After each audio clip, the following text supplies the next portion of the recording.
السلام عليكم. النهاردة ان شاء الله هنسلق لحمة وهنخرج منها شوربة جميلة جدا من غير ما نحط توابل خالص، يعني هم شوية فلفل اسمر وعملنا احلى شوربة لحمة. تعالوا بقى نشوف هنعمل ايه، ولو عجبكم الفيديو فضلا الاشتراك في القناة. معلقة سمنة على النار، والنار يعني تبقى ما بين عالية ومتوسطة، اهم حاجة ما تكونش هادية. وهشوح فيها كده بقى مقدار اللحمة اللي معايا.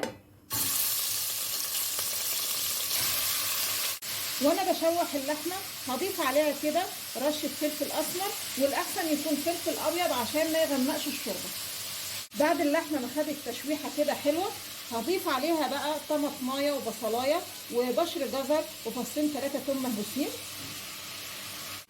شويه الخضار اللي بنحطهم مع اللحمه وهي بتاخد تشويحه بيغنوكي عن انك تحطي توابل. فعلا الخضار ده مع التشويح بيدي طعم حلو قوي للحمه، ما بتبقيش محتاجه تحطي توابل، لان كتر التوابل في الاكل بتضيع طعم الحاجه نفسها.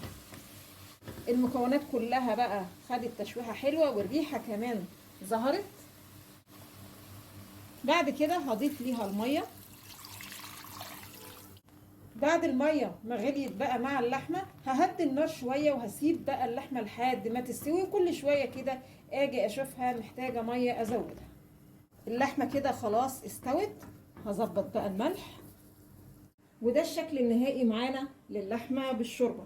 بصوا، عايزه اقول لكم بصوا الشوربه دسمه وحلوه، يعني من مجرد ما شوحنا شويه خضار، ما حطيناش اي توابل زي ما انتم شفتوا في الفيديو، غير بس حبه الفلفل، وممكن كمان نستغنى عنه، وطلع معانا احلى شوربه. يا رب النهارده الفيديو يكون عجبكم، وانتظرونا ان شاء الله بفيديو جديد.